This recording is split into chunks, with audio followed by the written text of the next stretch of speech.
Йо, какво става, хора?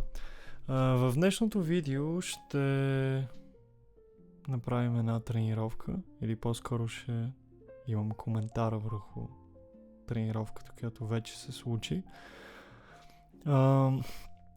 Ако трябва да дам малко контекст, цялата тренировка като вид се казва FBEOD, което е Full Body Every Other Day.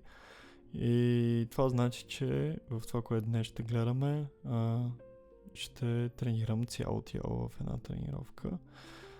Както тук вече виждаме, правя на лег преса упражнения. Малко съм сготвен, защото се върнах преди малко от тази тренировка. Имах и тренировка по котелене преди това. Така че извинете ме, ако звуча много сготвени, ако някакви неща не ми идват на ум. Беше окей тази серия, както може да видим. Малко range of motion го съкратих на последните повторения, защото исках да се държа възможно най-много време под напрежение. И имам предвид не преносния израз напрежение, а реално time under tension, нещото, когато тренираш. И килограмите бяха 246, включвайки и стартиращата тежест, която беше обозначена, че тежи 76 кг на самата лег преса. Беше окей. 12 повторения. Мисля, че другия път може и с по-дълбок range of motion. В момента гледаме Isolateral Chest Press, се казва упражнението. Тук поставям нов рекорд за себе си и за своя собствен логбук. Мисля, че са 6 или 7. Ха-ха, смешка. 6-7 най-смешното. Като опитах да направя и 8 и не си го броя него, но в интерес на истината, понеже това упражнение за гърди ангажира гърдите в първата половина на range of motion, това предпоследното, преди абсолютно неуспешния опит, имаше едно, което не можах да избутам с едната ръка, но него си го броя, защото всъщност това избутване главно ангажира трицепса, а ние го правим все пак за гърди, така че не е проблем и си го записвам в... не ми идва как е логбук на български. В книгата с въвеждания. Не съм сигурен как е точно и затова няма и да се опитвам. Тук ползвам и фитили вече. На мен стандартизацията ми за форма е до очите. Това е 4-то. Килограмите са 107. 5-то. 6-то си го броя, защото успях да го задържа за до очите. И 7-то съм абсолютно силен да го направя. Но съм доста доволен. Реално с едно повторение отгоре на последната ми тренировка. Така че Progressive Overload се случва успешно.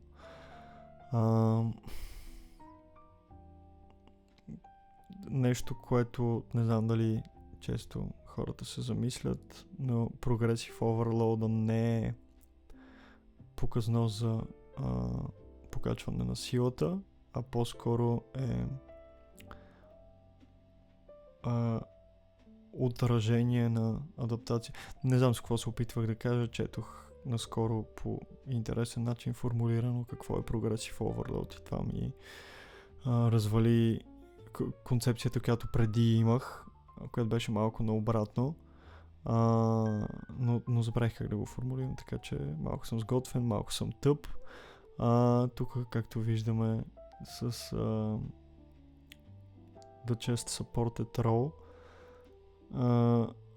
малко се опитах да направя. В смисъл, това мисля, че е допълен отказ. Можеше да се брои на тази серия, защото имах едно последно, което тотално не можах да го дигна. Ако не се лъжа, повторенията бяха 7 с опит за 8, килограмите бяха 110. Това е едно от най-неприятните и имам чувство, че изглеждам смешно докато го правя. Това е хамстринг къръл, обаче с по един крак at a time. Това беше нов рекорд. 5 повторения с 32,5 кг на крак. Единия ми крак е малко по-силен от другия, винаги с левия. Тоест, имам чувство, че като започнах да тренирам, левия някакси беше по-силен, не знам защо. Поредността на правенето на краката винаги съм я държал същата, винаги е първо десния. Преди няколко месеца, като почнах да тренирам като цяло, имам чувство, че левия беше по-силен, но в последно време се случва така, че повторението, които правя с десния, някакси не мога да ги стигам да съвпадат с левия също, но в смисъл напъвам се. Или пък ако ги стигам, докато ги правя с левия, си давам много повече зор на последното. Това е една скоба, която в момента виждате. Опитах се, понеже бях с Йоан на тренировката, аз въобще по принцип не дигам от лежанка. Опитах се да вдигна с себе си, или по-точно успях с тия тежести, които имах под ръка да направя всичко да е 1 кг по-леко от мене, 72,5. Днеска се събудих 73,5. Братленката е слаботелесен, да, може да оставите в коментарите. И съответно не успях, но това е и до не знам как е, невронна или neural adaptation, в смисъл като не правиш упражнения и не си свикнал и как да ги правиш, не само не си свикнал с теглото. Не съм сигурен дали застанах супер разумно под лежанката. Тук това е нов рекорд, може би трябва да си купа някакъв колан, да се държа да не ми подскача газа, но иначе range of motion е да речем е окей. На мен стандартизацията ми е да чувствам един тип паране и това е момента, в който спирам на leg екстеншените. Килограмите бяха 111 и 25. Направих ги 110 и сложих един микроплейт. И да, просто нов рекорд, за да не качвам примерно с по 2,5 или 5 кг, но да се държа в същия разумен реп рейндж, който съм си сложил. Не знам от какви училища по трениране идвате, но на повечето се старая, на повечето упражнения, както виждате, се старая да се придържам към сравнително по нисък реп рейндж. В идеалния случай между 5 и 8, 9. Като разбира се има някакви изключения, упражнения изключения, защото натоварването е твърде голямо или пък ако сложа твърде много, т.е. това натоварването е твърде голямо, нищо не казах. Ако сложа твърде голяма тежест, може да ми се прецака формата и съответно не ги правя чисто, така че правя компромиса да правя повече повторения, но с някакъв, да речеме, някакви по-комфортни килограми, за да може формата ми да е добре, за да може да се таргетират съответните мускули като хората, а не някакви други периферни неща да носят в упражнението, защото целта е да да таргетираме определени мускули, а не просто да дигаме килограмите. Тук, както мога да видите, доста предразположен съм от винаги, благодаря мама и тата, да почервенявам като домат и съответно изглежда абсурдно. В смисъл, ако сравните цвета на лицето ми с North Face панталонките, с които съм, контрастът е, меко казано, абсурден. И разбира се, знаем, че Back Extensions, 45 Degrees Back Extension серията е била супер, когато ми се припада и ми причернява, след като съм приключил серията. Мога да кажа, че беше до отказ, защото формата ми се прецака, съответно не продължаваме отвъд това, защото то нали не е една фиксирана форма, ми по-скоро е диапазон от къде до къде, като винаги в началото си в горната граница, толерируема, в последните повторения си в долната и когато минеш долната, нали вече трябва да спре, защото става грозно и не се извършва като хората, винаги back extension-ите ги правят така. Това ми беше рекорд на back extension-ите, мисля, че бяха 70 кила и със сигурност ми трябва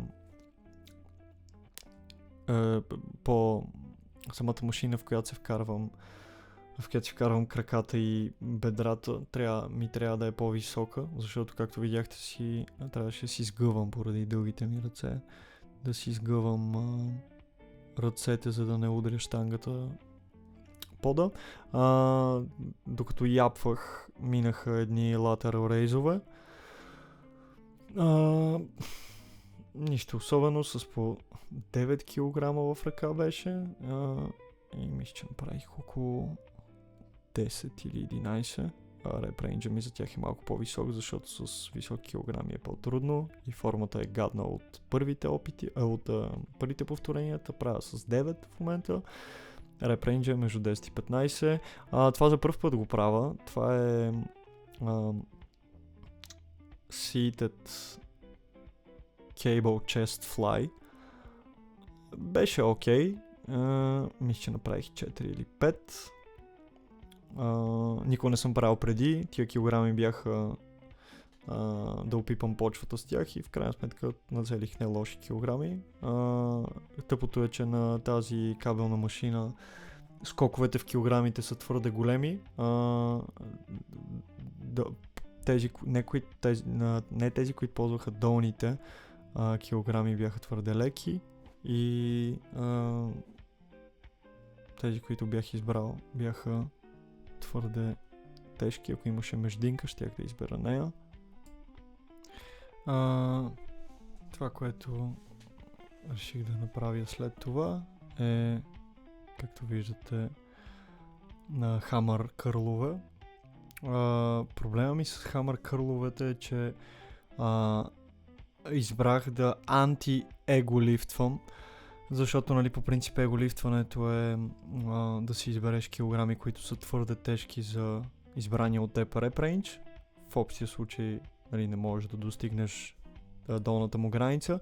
В този случай трябваше, понеже реп-рейндж ми на хамър кърловете за момента е 8 до 12. Миналата тренировка направих 11 с 30 кг. Приложението, което ползвам, казва се Heavy, както се пише тежко на английски, но без буквата А. В приложението сега си гледам и миналата тренировка преди тази имах с... малко съм сготвен, наистина не мога да говоря. Начина, по който логвам упражнения с дъмбели е все едно двата дъмбела колко са. Т.е. с по 15 в ръка, общо 30. Миналата тренировка, значи реп-рейндж ми е от 8 до 12, миналата тренировка имах 11 с 30 кг. Бях такъв, добре, айде с този път ще направя 12, но 12 вече са твърде много репетиции. И може би беше разумно да се кача на 17,5, мисля, че е следващия скок в дъмбелите, но както и да е. На това малко е странно, имах пауза от Tricep Rope Pushdown, защото ми излезе, докато правех Incline Dumbbell Bench Press, се усетих за първ път в живота си така наречения тенис лакът или тендонит. И замених Tricep Rope Pushdowните с хватка, която не включва въже, и съм обърнал хвата наобратно, т.е. едно ногтите сочат към мене.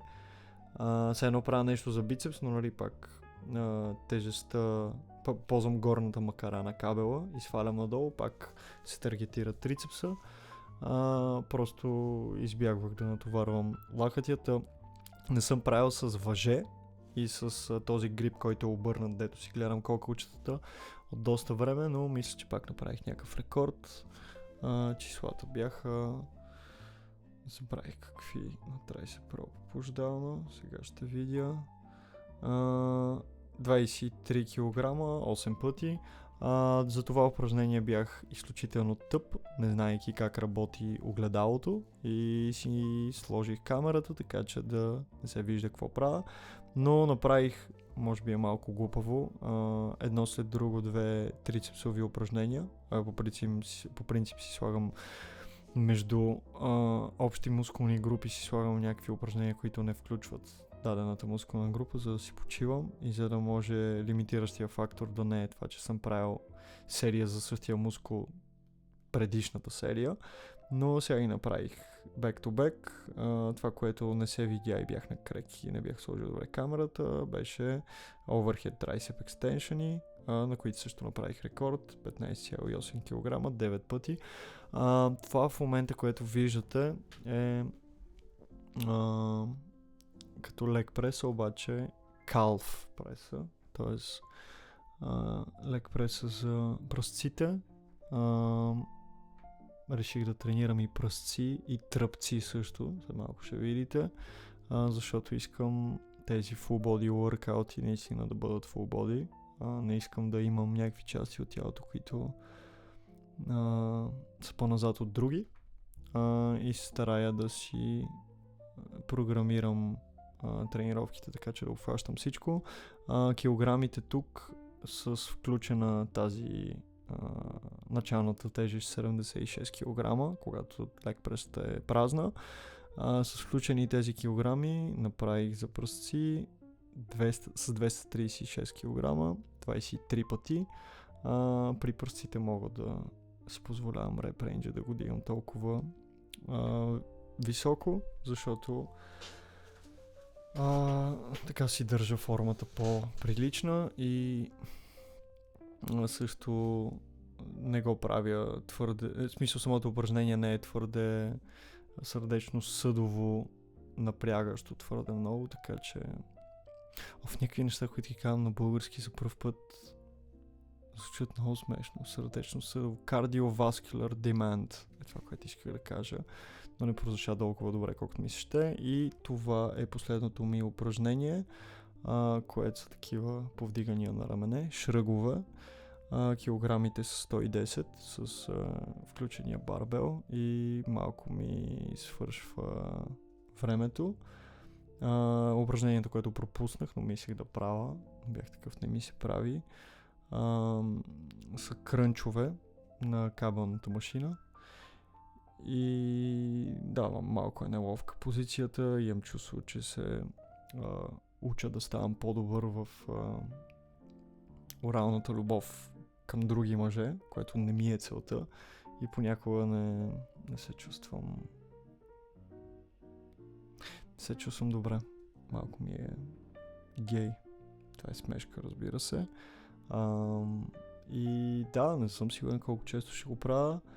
Не съм сигурен да няма ми свърши пространството на телефона, но беше ми приятно да я заснема, защото така мога да си следа и формата. И да, това беше от мен, хора. Знам, че никой не очакваше такъв тип съдържание в този канал, но и това се случи и до нови срещи.